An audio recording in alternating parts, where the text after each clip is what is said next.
What's up, Raptors fans? Welcome to the Warriors Report. It's time to talk about the Raptors and the 5 things they have to do to beat the 76ers in the first round matchup. I also do have some exciting news to announce, guys, that I will be doing a Raptors giveaway. In fact, 3 giveaways, which include a Pascal Siakam jersey, a replica championship ring, and also a Raptors t-shirt as well. The winners will be announced April 28th. And all you have to do to enter the contest is make sure to hit the subscribe button, make sure to make your subscription public. And all you have to do is just comment down below of when you became a Raptors fan and what made you become a Raptors fan. So this is for the people who have not already done this. For those of you guys who may have already commented on my last video on this, you have already been entered into the contest. So this is just for those who may have missed my last video. So if you're ready to watch this video, guys, make sure to hit the like button. If you want to hit the subscribe button, that'd be amazing as well. So with that being said, let's get into today's video. And as you guys know, I do like to give out shout outs on this channel. And for today's video, the shout out goes out to Mac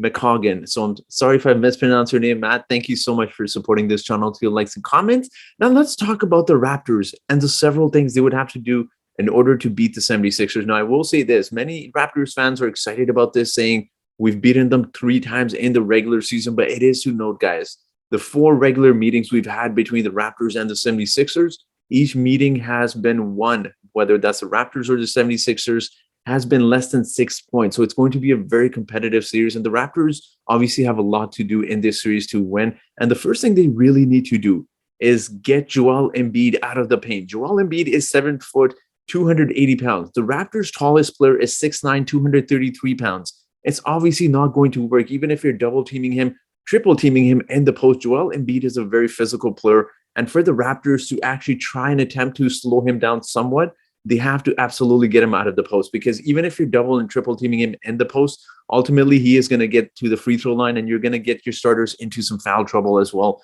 So I think that is one of the reasons. Just get him out of that paint. Make it a little bit harder for Joel Embiid to kind of get those points. Make him take those jump shots. Leave him open on the three-point line. Even though he can hit that three-point ball, let him get his points through there if that needs to be the case for Joel Embiid.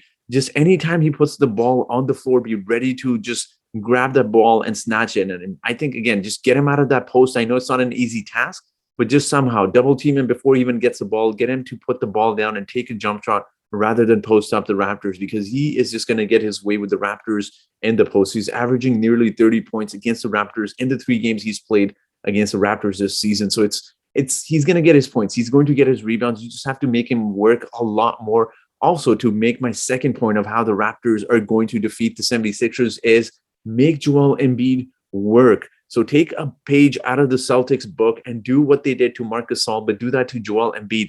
Pull him out of that paint. Not only is this ensuring that the paint is a little bit easier to attack because you don't have that physical presence of a Joel Embiid in the paint, but also because you pull him to that three-point line and you just make him run around and test his cardio. His conditioning has obviously gotten a lot better, but just have him switch on to different players. Have him switch on to OG Anunoby and attack the basket.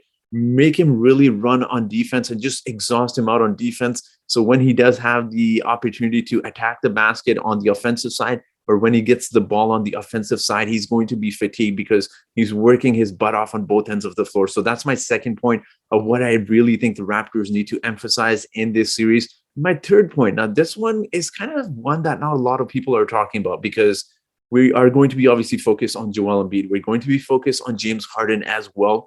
But we need to keep in mind the third player, which might just be a very dangerous player for the 76ers, and that is Tyrese Maxey. Now, I say this because Fred VanVleet is coming off a knee soreness, whatever knee injury you want to call it, and we don't really want to test his speed and his knee by putting him on Tyrese Maxey. That is not a good matchup. I think obviously you do have to put someone like a Gary Trent Jr. because of his speed and how he'll potentially try to keep up with Tyrese Maxey. But Tyrese Maxey is a dangerous player for several reasons. He can attack that basket and just really draw a lot of attention towards himself when he blows past his defender. That draws the secondary defender towards him. And then oftentimes what we've seen him do is just really give it off or hand it off to Joel Embiid. So Tyrese Maxey is a player we need to watch out for, because oftentimes this has happened with obviously the Orlando Magic. If we recall, I believe it was DJ Augustin going off in game 1 where he just absolutely just went berserk and scored a bunch of points against the Raptors. So we really need to watch out for Tyrese Maxey. He is a dangerous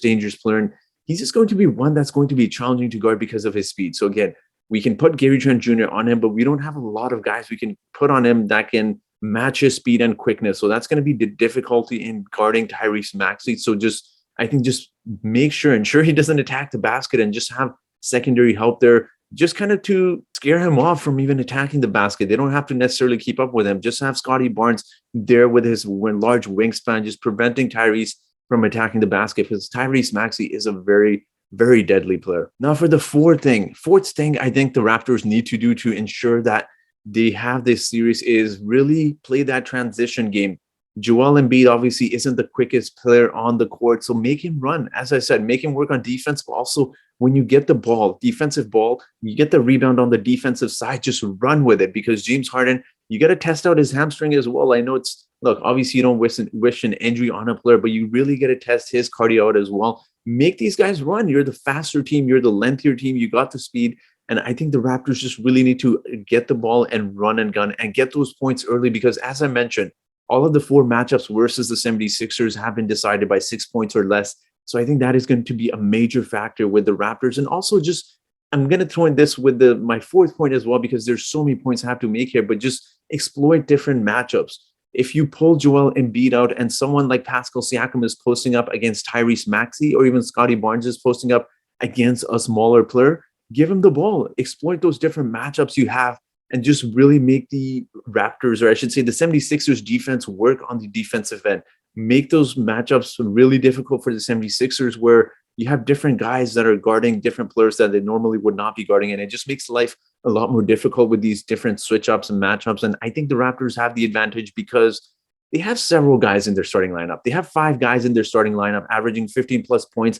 So obviously it just gives you an idea that the Raptors individual players in their starting lineup are each capable of getting their own points. So I think the Raptors just really need to use that to their advantage. And it doesn't matter who it is, but if you have a mismatch, just pass the ball and get the ball moving a little bit. I see the Raptors playing too much iso ball at times, and it just doesn't work because, let's be honest, although their individual talent as starters is really great, they can each get their points, you just make the defenses work that much more, and you get more open looks when you're moving the ball around. So that's another thing I want to see the Raptors do. And to mention my last point, which I think the Raptors really need to do in this series to win this series against the 76ers, is get some help from the bench. I know this may sound like a joke. I know the starters are talented. They're going to get their points, but you just really need one guy off of the bench to even give you 10 points would be enormous. We can't have Chris Boucher making silly fouls or getting into foul trouble or just doing silly plays, because we really need to rely on guys like Chris Boucher,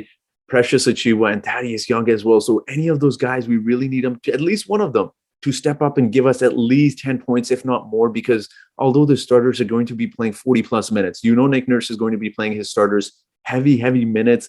I think the key is to get a little bit of help offensively, at least from the bench. That's what the Raptors need, because ultimately when some of these guys like Pascal, OG, Fred, Gary Trent Jr., Scotty Barnes, Fred go to the bench, you need some of these other guys to step up. So that's going to be huge for the Raptors, really emphasize on the bench scoring. I know it's not a key part because in the playoffs, the starters play heavy minutes, but that difference, you'll notice that 6th, 7th men make such a huge difference. And I want to use this as an example for when we played the Milwaukee Bucks in our championship run. We had guys like Fred VanVleet step up. We had Norman Powell step up and just provide some really good minutes for the Raptors starters, and just to give them a little bit extra minute or two rest. So I think it's very important that the Raptors produce offensively. We will need all the points we can get, because let's be honest, guys, as a Raptors fan, I can admit this. We don't really have a closer, a go-to closer who we can give the ball to every single time and guarantee us a bucket, or who can get us some points. So it's going to be really challenging for the Raptors to get some points